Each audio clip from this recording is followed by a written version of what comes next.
Everyone, સૌને મારા જય સંસ્કાર. Today I am going to teach you standard 9 Hindi same 2 lesson number 19 महाकवि कालिदास. इसके पहले के 2 वीडियोस में हमने अच्छे से कालिदास जी का नाम कैसे पढ़ा, कालिदास जी के जीवन में कैसी घटनाएं हुई, किस तरह उसने मुश्किलों से विद्वता प्राप्त की, समाज में झूठे फरेबी लोग कैसे अपना काम करवा लेते हैं, सच्चा अच्छा और साफ दृष्टिकोण वाला व्यक्ति कभी कभी मात खा जाता है. ये कई बात हमने सीखी समझी. चलिए वीडियो नंबर 3 में हम आगे ये लेसन को बढ़ाते हुए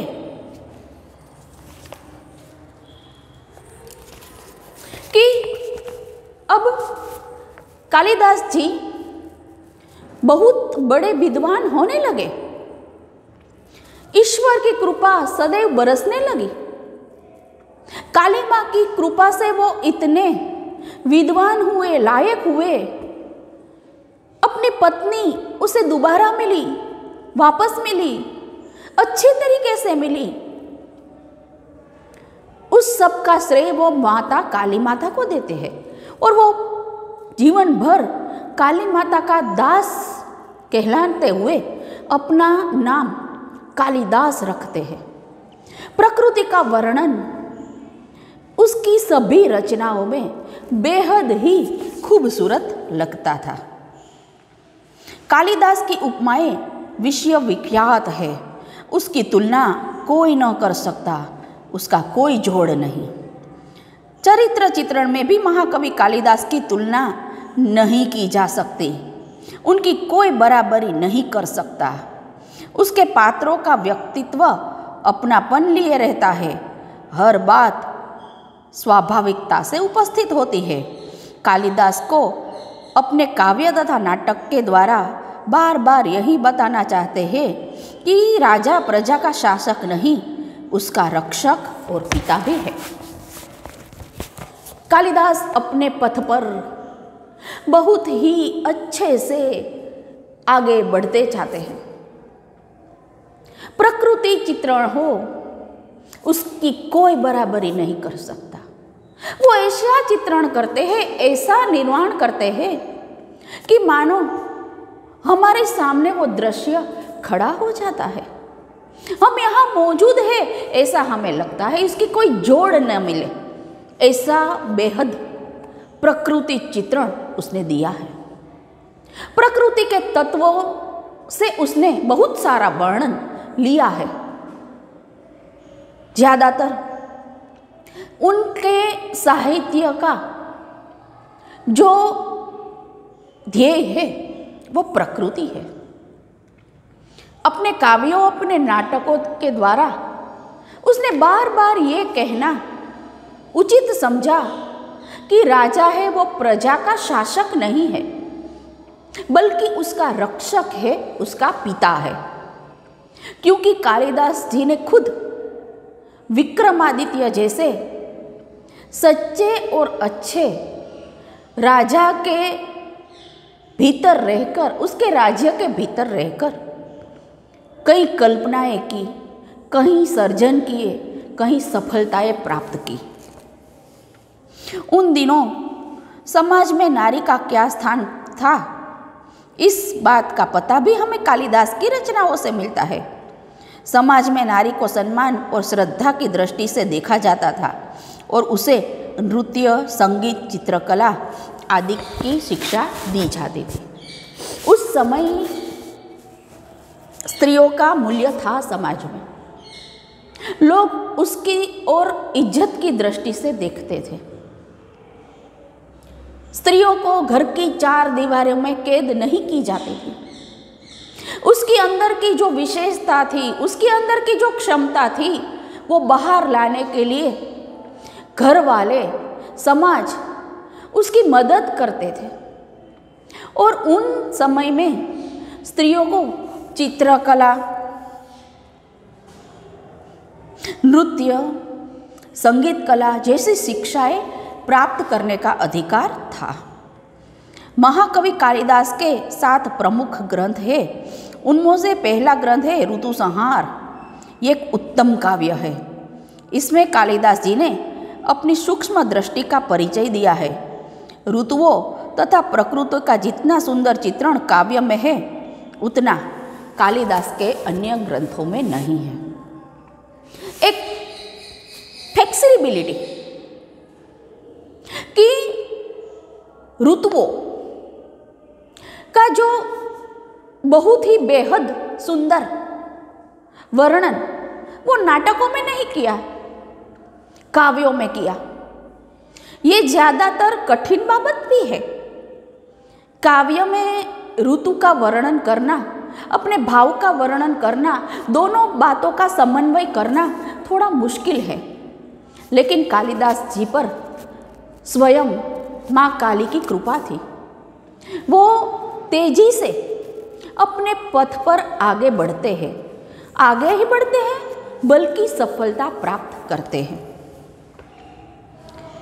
मालविकाग्नि चित्र कालिदास का दूसरा ग्रंथ और पहला नाटक है। उनमें 5 अंक और विदिशा के राजा अग्निमित्र तथा विदर्भ की राजकुमारी मालविका की कथा है। तीसरा ग्रंथ विक्रमशिर्य कालिदास का दूसरा नाटक है। इसमें भी 5 अंक है। यहाँ महाराज पुरूरवा और उर्वशी की कथा है। कुमार संभवम का काव्य है। उसमें शिव पार्वती के विवाह से लेकर कुमार कार्तिकेय के जन्म और उनके द्वारा तारकासुर के वध तक की कथा का वर्णन है। मेघदूत कालिदास का 5वां ग्रंथ है। यह भी एक खंड काव्य है।